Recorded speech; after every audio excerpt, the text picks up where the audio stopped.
Okay, when we were talking about the finding things and sharing things and things that were lost, I had an example very recently, and I just decided to put that out to Beth and Steve, and they said, "Oh, this will work."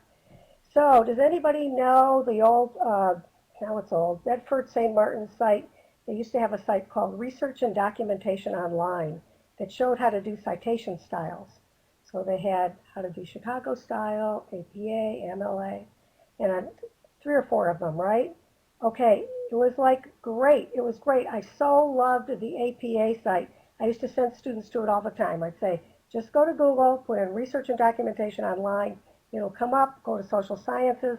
When you get there, you're going to find how to do in-text citations with examples about different ways stylistically you can incorporate those into the body of your paper. You'll find corresponding references for the end of the paper. You'll find a sample paper. And for many students who weren't used to doing any of this before, it would really help them put things together. Well, wouldn't you know, about 2 or 3 weeks ago, they took the site down. It disappeared. It went complete. They just said, sorry, no longer available. You can now buy our stuff here.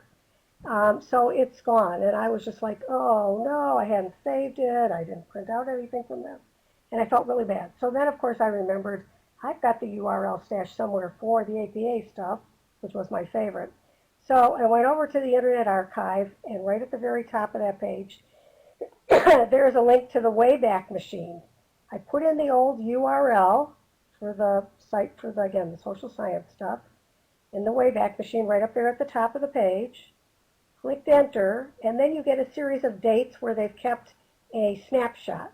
And I picked the one, I think it's April 5th there, it's kind of Sunday shows up. And oh, lo and behold, there's the entire site. It actually still works, it's there. Backup cache at the Wayback Machine. And of course, don't tell anybody, but I copy and paste everything I would ever want out of that site onto Word documents, and I have them stashed somewhere in case I ever want to use them. I'm not going to sell them or give them to anybody outright. You know, at this point, I suppose Bedford St. Martin's doesn't want me to give them away, but at least I have reference to some stuff, and I could base some of my own examples off of what they've done. So just to let you know that the Wayback Machine actually had the entire site still available, or whether it'll actually stay there cached forever, I don't know. I don't trust it. So again, even from there, I downloaded and saved some stuff. So again, that's all I'm going to say. That was my little example.